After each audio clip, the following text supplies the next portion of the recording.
All right, so food storage. So I just said we're going to make room in the closet for the stuff. So we're in the process of moving stuff around the house and moving some shelves and stuff like that and cleaning off some shelves so we can have a more organized system for our cans, like jars of stuff we've canned. We're planning on increasing our vertical storage. Yeah, we're going to make use of a shelf over here. A shelf on each side of the bed for books and stuff like that. We have a shelf in the living room we have to move out because we're going to put our backup heater in there, and because our furnace requires electrical power. So if we have an electrical, or if the power goes out, we can't run the furnace. We're going to have a ventless Natural heater. gas. Ventless natural gas heater that we can use as a backup.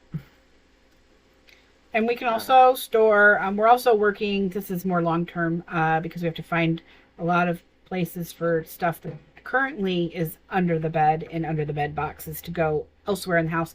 It's a 900 square foot house. Space is at a premium. But we're also going to store some of the food and canned goods under the bed eventually. Yeah. The plan is to have a first in, first out rotation system and also know where stuff's at. And the stuff we use the most often is going to be closest to the stove and in the kitchen area. Stuff that's out here is... So, like, if we run out of cans of tomato soup... No, that's a bad example. Red sauce. We run out of cans of red sauce in the kitchen storage area.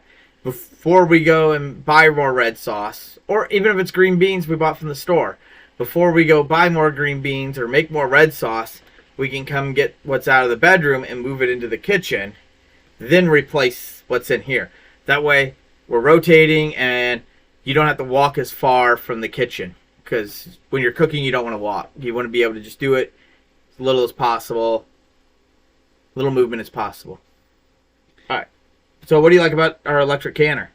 Yeah, so we have 2 Nesco electric canners. He had one that he got before we got married, and I had one, and we really enjoy the electric canners. We tend to can frequently in small batches, so they're... Stuff like we'll cook enough for like...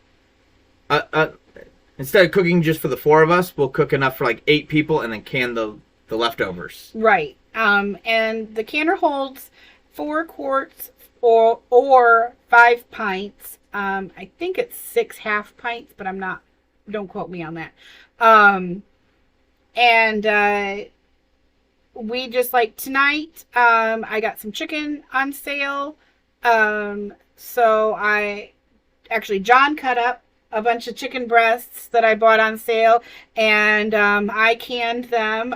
There will be a video up of canning chicken, raw packing canning chicken. That's what I mentioned earlier when I heard one of the jars ping. That's what it was.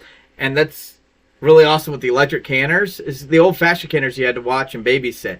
These canners we could set up and get started, and we can come in here and start the live stream. I've canned stuff at home. Like, I can can something while she's at home, and I can leave and go to work, and all she's got to do is make sure, or just be in the house with it, and she doesn't have to do anything. Yeah. I've even, before we got married, I would use it at work.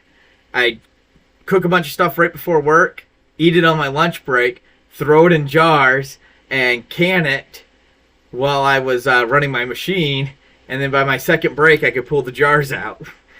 Yeah. Because it didn't require any babysitting. It could run in the break room at work while I was running my machine. The computer controls the pressurizing, how long it runs, and then the depressurizing. So you don't have to wait 10 minutes for a steady stream of steam to come out the safety valve, and then put the petcock, and then put the jiggler on it. You don't have to wait and make sure that the jiggler keeps jiggling. And everything. Yep. You can just set it, forget it, and walk away from it. And we have a whole video playlist we're working on called the Prepper Kitchen. It's because we noticed there's a lot of videos on like how to can and how to store food in buckets and stuff like that, but there's not a lot of videos out on YouTube about how to use stored food to make delicious food.